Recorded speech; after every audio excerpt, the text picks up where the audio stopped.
alimentación de los pacientes con enfermedad pulmonar obstructiva crónica, EPOC, debe ser una alimentación baja en calorías y sobre todo baja en alimentos que nos proporcionen como hidratos de carbono, o sea, los carbohidratos simples. ¿Por qué? Porque a medida que comemos esos tipos de alimentos, nosotros hacemos un esfuerzo más grande, producimos más CO2, entonces las personas deben respirar con mayor dificultad y en este caso pues lo ideal es que no consumamos ese tipo de alimentos. Las personas con EPOC tienen un alto riesgo de desnutrición, además porque la mayoría de las personas que sufren esta enfermedad pues son pacientes mayores y pierden mucha masa muscular por todo el trabajo respiratorio que tienen que hacer. Entonces los alimentos como bien importantes son esos alimentos fuentes de proteína. La alimentación debe ser más rica en alimentos fuentes de proteína como carne, huevo, leche, frijol, lenteja, y debe ser más baja en alimentos, por ejemplo, con azúcar, alimentos con panela, alimentos como preparados con estos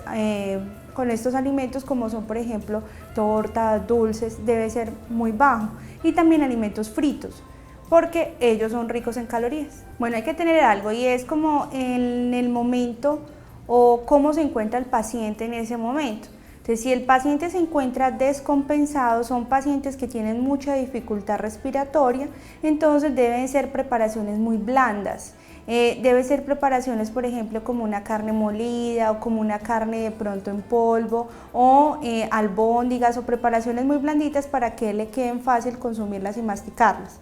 Un plato ideal pues es simplemente que tenga como los parámetros de una alimentación saludable, que sea variado, que sea fraccionado, o sea que se hagan 5 a 6 comidas en el día, que cada comida principal tenga su aporte de proteína, que sea obviamente pues como de la cultura y del gusto del paciente, y dependiendo de la capacidad funcional del paciente en ese momento, que tenga una consistencia adecuada, puede ser blanda o puede ser en algunos casos licuada, ya que el paciente de pronto está muy descompensado. Estos pacientes tienen que tener un apoyo fundamental de un profesional en nutrición y dietética, porque son pacientes que a veces su consumo de alimentos es muy bajo por la dificultad respiratoria que tienen. Entonces lo ideal es que tengan un acompañamiento siempre de un profesional, que tengan una alimentación variada y balanceada, que hagan entre 5 y 6 comidas al día, que eviten esos alimentos hipercalóricos o que le puedan producir pues, exceso de calorías, y sobre todo evitar esos alimentos que son ricos en carbohidratos simples, porque obviamente aumentan la producción de CO2 y obviamente en este caso nuestros pacientes se van a ver como más perjudicados. A tener todos los elementos de una alimentación saludable, consumir frutas, consumir verduras y sobre todo consumir proteína de alto valor biológico como son las carnes, el pollo, la leche, el queso y sus derivados.